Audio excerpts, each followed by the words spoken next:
Good evening, everyone. Good evening, everyone on Zoom. I see some of you, recognize you.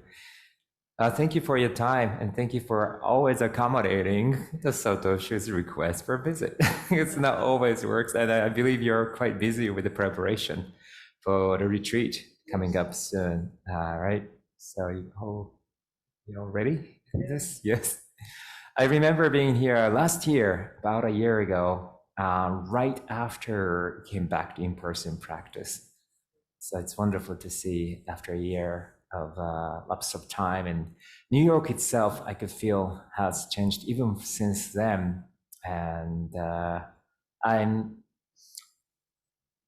mainly active in East Los Angeles, often commuting either by bike or car to Los Angeles to twice a week to help Soto Zen Buddhism North America office as a secretary.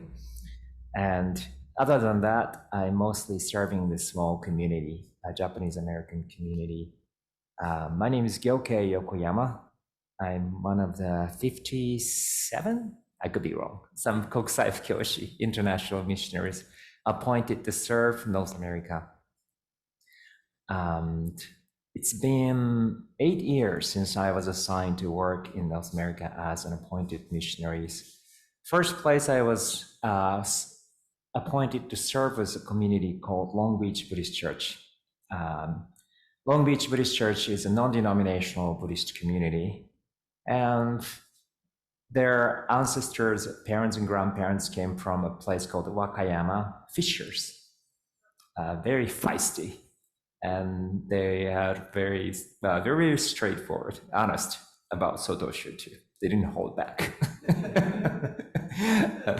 Then they even said to me, I'm not sure if it's fine to say this, but they said, we're not really here to babysit any Satoshi priest. We have to send us a real one. Somehow they accommodated me. So they put up with me for a while. And my mission there was to make sure the community gets handed over from first and second generation to third and fourth generation for technically Americans. Language has shifted, culture has shifted. They wanted to make sure it's somebody Japanese who understand their value, but someone who understand the new generation's value as well. And it wasn't easy. Actually, that initial mission, I can't say I completed, but I brought some new board members from the new generation, and I assigned 2 of my American students to serve, and they gracefully accepted non-Japanese American teacher. So it's a new phase for them, and I think they're learning because they were just so tired of Japanese priests who don't speak English much. So now they have American teacher who not necessarily write Japanese, but then at least it's a good opportunity for them to test out, so it's an experiment still. And because they are my students still, I'm indirectly relevant, working for them. Now the Sozenji temple I'm working for, it was even much more in a dire situation. Sorry, it's a little bit before I share Keizan's story, but I believe it's somewhat relevant. It's 50 years old. We had the 50th anniversary, and this is my bit of a disclosure. So Reverend Shuyukurai was the founder who worked with his, I guess, teacher, who's a nominal or honorary founder of Sojiji Temple, one of the abbots of Sojiji Head Monastery. He had a tremendous support from Sojiji, but the history of this temple was a little bit turbulent. He was supporting the 50th anniversary of Zen Shuji. We had a 100th anniversary of Zen Shuji and Sotoshu just this year. And around that time, they were building a new building and a lot of financial activity going on. And from what I heard, just a fragment of the story, he would just somehow ended up being accused of some kind of embezzlement. And he was a very popular teacher at the time. And he was kind of pushed out of the community.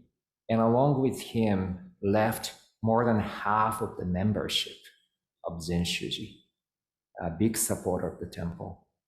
And he settled in a house and then moved on to a community hall.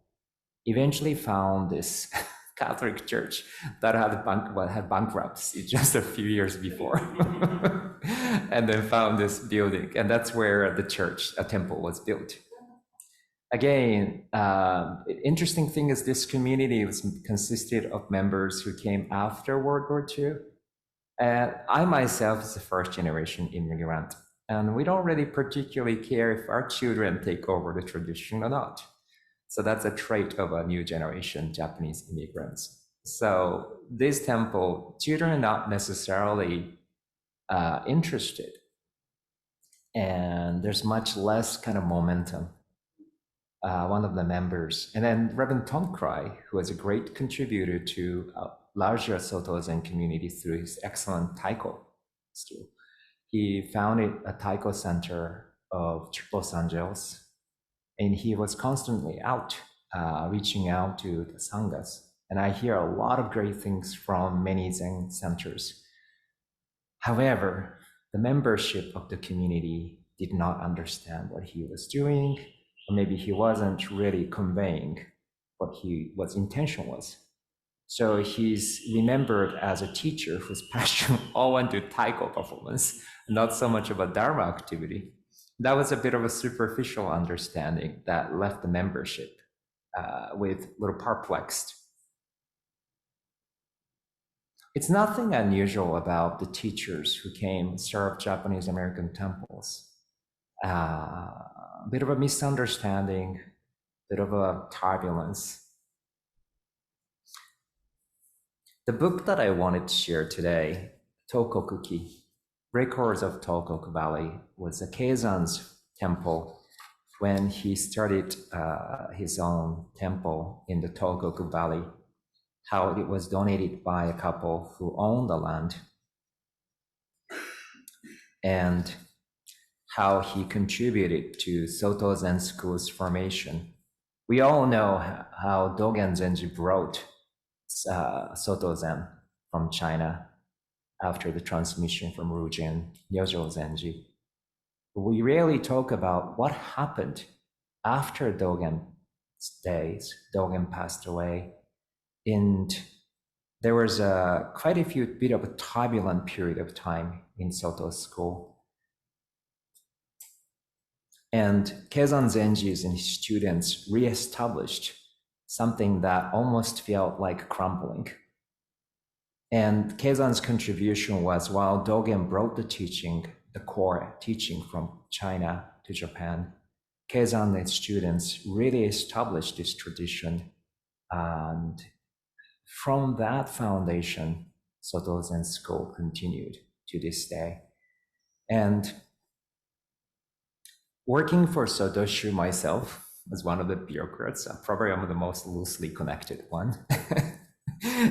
People used to consider me a bit of a risk factor. I'm the youngest in the family, so I can pretend to be quite faithful, but there's a bit of rebellious nature. Maybe that's why I love Barney Glassman, all these teachers. Still, a lot of glamorization happened in 1800s. Like things got to be sugar-coated. It's not just Soto Zen. I think this whole thing in Japan in 1800s became like, you know, how founders became a lot of divine figures. We all do that. But Tokokuki is a compilation of records, diaries, memories of Keizan's mother and grandmother, who were quite devoted to the faith culture of Kuan Yin, local faith culture. So it just reveals what was happening and how much of what we do as Soto Zen school was formed around that time.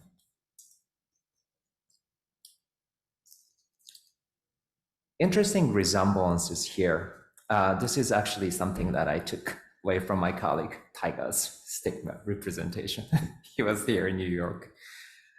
Since prominent teachers like Maezumi Roshi or Suzuki Roshi came. Thank you so much. So since Hakuyu Maezumi Roshi came in 1956, it's been 67 years. Shinjo Suzuki Roshi came in 1959, so it's been 64 years, right? And Katagiri Roshi was invited to support them, and that's 60 years ago. So you can see now it's been 6 decades. And this kind of overlap with the time Dogen came back from China, and then Keizan and students had to really make effort to establish the school. And the resemblance of this time, medieval Soto Zen in formative years, is another thing. Like, it was interesting was they were creating their own membership system. They were paying not much attention to the authority back then from Hiei. And the members who came to the Sangha, they came from all walks of life. Some of them were officials, some were monks, someone who looked like a monk, but had children, had families. And so it's a lay-ish monk. It's interesting to you. So we always think of this, it's just a product of hereditary system in relatively modern Soto Zen history. And according to Keizan's advice, Dogen's advice, Keizan left a message what to do when new students show up, and what kind of criteria they should set up. They should at least let them spend one winter or one summer, and then see how they do as an apprentice. If they come with no basic occupations, or just they keep chopping around, and then probably it's better to just not encourage them to be a monk. So those very specific advice was there. And there were also a certain type of sutras they were encouraging to cover prior to the novice ordination. This is interesting because I think we're seeing this in SCBA. We don't talk about it so much in Sotoshu anymore, but there was a definite questioning about what it means to be a Soto Zen priest or Soto Zen member at the time. Let's see. Actually, the photo, the phone, if you don't mind, I think I left it there. If you could, I'm sorry, I actually left some data in there. I apologize. Sorry. Thank you so much. This was the only computer that I carried with me, and I was typing some of the things. By the way, the word from the Zoom, I admire how you coordinate all this. Basically, I do this alone. So I set up the altar and incense and come to the computer, turn on the Zoom, and I did an audio check. And that's my routine usually. I apologize. Let's see. Here you go. Yes. So Tokokuki is an interesting thing. Unlike Shobo Genzo, written by Dogen Zenji, or Denkorok, transmission of light, it reveals the real situations back then. Now, one of the big contributions Keizan Zenji did was establishing what we call Go-Ro-Ho, 5 mountain peaks, or 5 elders. Right, the Nyojo Zenji, Dogen Zenji, Ejo Zenji, and Gyokei Zenji, and Keizan. Now, it's interesting how Soto Zen was little known compared to Rinzai school. Rinzai had a huge backup from China and his teachers, and then this government. And Rinzai brand was a lot bigger. And when Dogen came, he intentionally didn't use the word Soto, although Soto was used as a term, and he didn't use this. I kind of like to use the word brand. He didn't do the branding. He just said he brought the correctly transmitted teaching of Buddha-Dharma. So that was also the reason why it wasn't permeating. It was So that was just an interesting situation. Now we have, what do you think? Which is more known? Rinzai, Soto? It's all mixed, is it? Yes. And when I just gonna follow this order, when Keizan Zenji started his own first temple, there was a donation from this couple, as I said. And here's what this couple said. We are offering this mountain. All that we are hoping for is that you will temporarily use this place for you to stay and use. We're fine if you use the land or end up ruining it. We're fine if you uphold your precept or not. We won't be concerned if you give it to someone of lower class. Once it's your land, we have no intention of reclaiming this place again. We have aroused the mind of Dana. Thus, we don't have any wishes of our own.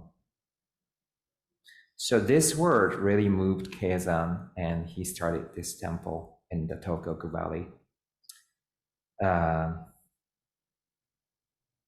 Yes. There's also questions and answers he exchanged with the members at the time. There's one example, my rough translation. If one is awakened by the teacher, a blossom of peach, so that's one particular expression, that is an awakening attributed to external factors, others. Would that be a mind of self-awakening? And then Keizan said, it is possible for one to awaken without a teacher. In some cases, yes. One who attained awakening without a teacher has no doubt on people who have attained awakening that is attributed to others. However, those who are awakened by others doubt those who awakened without teachers. So there was such a conversation there. And there's also an example of teaching, and this is about zazen. Zazen knows no wise or fool, nor distinction of either, nor ordinary or nor sacred, nor distinction of theirs. Wholeheartedly and thoroughly engaged in samadhi, and the function, and march into the samadhi of illumination. Zazen is free of the functions of consciousness, nor formation of our thoughts. Let these functions manifest without thinking. Truth manifests with its individual absolute nature. So, we don't really dive into his teachings, but such was how he gave instruction to his students. Keizan had 5 wise students, and Gasan Zenji, whose anniversary we celebrated a few years ago, a while ago, yes, Gasan Zenji, and he had 25 wise students, and these students spread Soto Zen all across the country. There's also a bit of a mention of social engagement back then. Extend your hands to support people from all walks of life if they are asking for help. Do not pay too much attention to what will follow as a consequence. So there's some mention of it.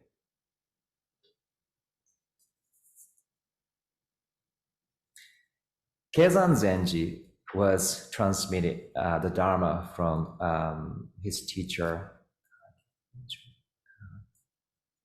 What's that thing? Yes. Gyokei Zenji.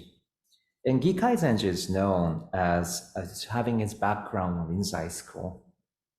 And they had to do something about this whole cross hybrid culture, a hybrid lineage of Rinzai and Soto. And according to these records, they paid due respect to Rinzai school. However, they did some sorting out to clarify as a Soto Zen school. And there's a lot of work done to establish to that Soto lineage. And I am curious when I look at today's North American Soto Zen, where we have both Rinzai and Soto influence coming together. And this is something organizational. We are creating this new organizational platform. It's called Soto Zen North America. That's on top of what we have as AACB, a local name for Soto Shu, and SCBA, which is created in 1995. And which has been around for some time as an autonomous independent community group or network of Soto Zen. I think it's from the historical perspective, it's interesting how people are trying to clarify the Soto Zen tradition. And there's a one movement to reach out and make the Soto Zen grounded. And on the other hand, this is United States. Such diverse lineages already blossoming all around the continent. So when I work as an official, just be involved in this kind of process. One perspective is that, yes, as an official, we follow the protocols, we follow the organizational movement. And this is also part of why I'm here, saying, yes, there's a new platform, and we probably be reaching out to these teachers who are outside of the system of Sotoshu, just hopelessly rigid. That's because it's all determined by the Japanese rules. So we've been all aware of this. And the new attempt is to create something similar, grounded, yet adaptable to some extent. While we're witnessing an organization like SCBA or local community groups that are more organically developing. So there's a part of me that feels responsible to honor the tradition, the organizational work.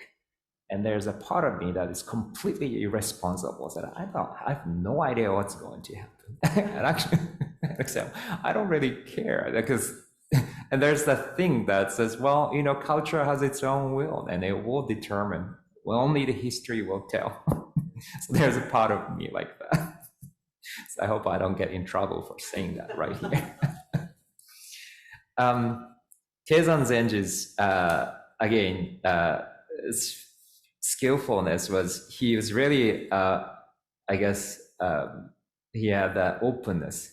He himself said when he was young, he was relatively short-tempered and he caused a lot of troubles. And I think he almost gave up his training at one point, but he said it was actually his mother and grandmother's dedication to Avalokiteshvara. So family's involvement played a big deal. This is different from what I hear about Dogen, who lost his parents in early time. And this is something that resonates with me and others who have our own community temple. At least I serve the community temple. In my case, my temple is more deeply involved in esoteric Buddhist tradition. Also, Amitabha Buddha's tradition was there. So maybe I explained this before during my last visit. We honor Shakyamuni Buddha, Dogen Zenji, and Keizan Zenji, but we also have what we follow locally. That's the color of the community. And then we usually have Advalok, sometimes it's Avalokiteshvara, sometimes. I haven't seen the case where Amitabha Buddha was the main image of the temple, but whatever the Buddha was there initially, it's there.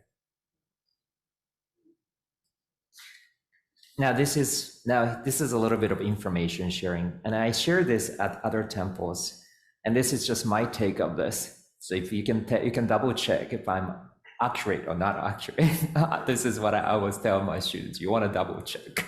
You can only half trust me here. But before I came here, I had a service called Obon.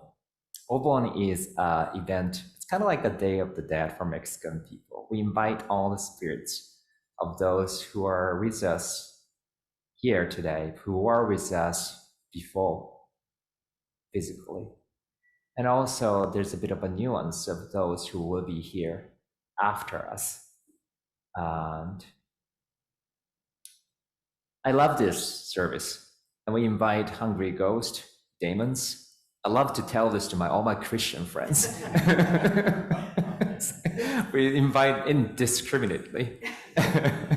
And in my temple, I started encouraging people to bring their pets' names, cats' names, dog names, which isn't really conventional in Japan. And I found a way to justify this to very conservative Japanese people. It's actually how Mongolian people do this. They have a proper funeral service for dogs, animals. And when I found out about it, like, yes. So anyway, we have all sentient beings. Somebody actually tried bringing the names of the insects because she was such a good lover. She was fond of the insect, and there was, I was a bit surprised, but also made sense. Anyway, when we do the service, we have the altar right here, and what's the name for this? When they picked the location and designed the created blueprint of the temple, they made sure that altar is facing the north. The north. And the other side is south. And then when we face the north, that's when we use zagu, and we do 3 bows, prostrations. We call this hokumen. So dedication of the service to Buddhas and ancestors. And I got confused sometimes. So funeral service for monks, we do this hokumen, yes, no facing the north. And fellow practitioners. And when we have a memorial service for lay people, usually have a dedicated space somewhere else. And then they're also facing north, not necessarily facing different directions, but that's sometimes the other altar. The Obon service for all sentient beings, we literally switch the direction and we face the south. And we create another altar outside for all sentient beings. And so when we have a group, we turn around and then we face the south. In Japanese American temple, the way they designed the building wouldn't allow us to do it. So we set up the whole altar here, just assume it's the south, facing the north. And I say it's north, but because of the rules, ordinance, and maybe zoning, not all temples can be facing the north side or south side, I guess. So the altar will be on the side of the north. But I have this digested this in my own way. What does it mean to face the north, Buddhas and ancestors? What does it mean to face the south, to sentient beings? And then Soto carries this mentality to some extent. Sometimes we have a lot of funeral service, and there are some monks who come here, bow to the spirit, pay not so much attention to the audience side. And some audience says, these monks are not really, they're not acknowledging us. Like, how rude they are. And the way they talk about it is, no, we're here for the Buddhas at this occasion. And when they are for sentient beings, we face the south. And when I see the North American culture of democracy, and everybody has to be sort of in a place, and in the Asian value of this hierarchy, I mean, it makes sense. I know it doesn't really work, but I also sense a lot of people are often facing the south, sentient beings, vulnerable, socially vulnerable, minority. But there's also the element of us facing the north, Buddhas and ancestors. Like I said, I grew up as the youngest in the family. So like this was the hardest part for me. I love working for kids, love working for my brother had this ability. So I tend to direct my attention to these people who are a bit disadvantaged. And when we talk about, we have to repay our gratitude to the blessings of the ancestors. And I used to think like, wow, I don't really know these people, so how am I supposed to do this? But when you grow, when you start to have the more experience with life and age, and you start to realize our children, our grandchildren, they're thriving, totally oblivious of what we've done. And then that's our wish. We want them to just go out there, be successful. They don't have to think of us, totally oblivious. And in a sense, that's how we are in relation to our Buddhas and ancestors. So finally, then I started to understand. Maybe it's a good thing. um, I explained this to my students once. It's the wind of the north and wind of the south. This is just totally my original expression. Again, you don't have to buy it. But when the winds of the south come, it's beautiful. It carries moisture. It brings so much greenery, vibrant community, active, socially friendly, you know. Yes, but then Soto Zen school always has this wind from the north, cold, sometimes very harsh sometimes. And I get it. It makes our trees strong. And so before I went to the head monastery, and I went to a Jesuit school. I was surrounded by Jesuit priests and theology department students, and I was one of the few students with Buddhist background, about which I didn't know much anyway at the time. But they kept asking me questions, and they said, "Oh, you're so good! Like, you have a Buddhist background, and you're going to." And when I made a decision to go to the monastery, they said, "Oh, that's wonderful. You know about Christianity. You do something special." I think you're meant to do something special. And I felt really good. Oh, okay, that's good. Then I went to the head monastery. And then one of the first things I was told was, okay, you can keep your mouth shut because you don't really matter here. It's like, it's completely against the modern educational thing. And it was a blow to me. And when it goes to a certain extent, it takes away the self-esteem, which actually did to me for some years. But it was also a strong wind of the north. You get to hear this.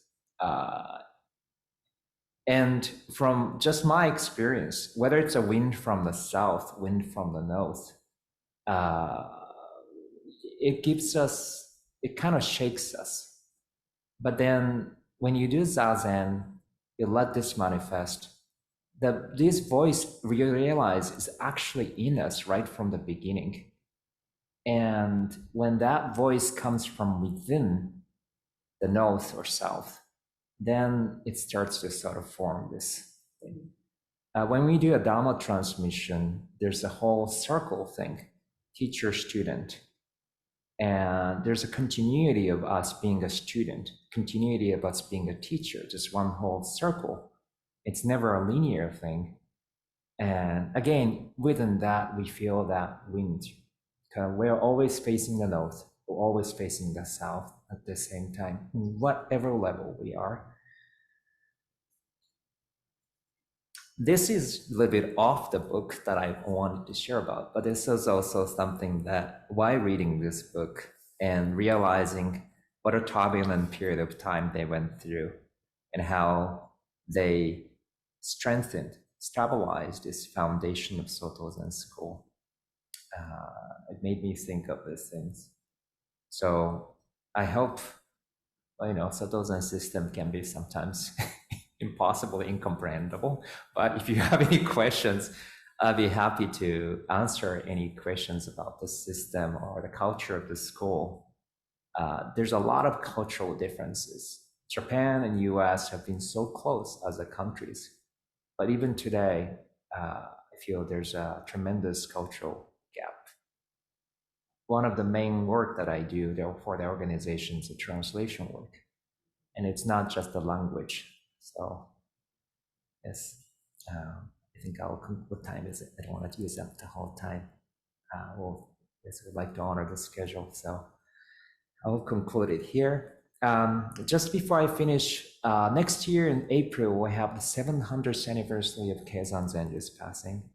And my friend Taiga Ito from International Center has been sharing the news of the tour. If you are interested, we have a tour in April to visit Eiheiji and Sojiji, which would be actually an addition to probably a tour each group is having.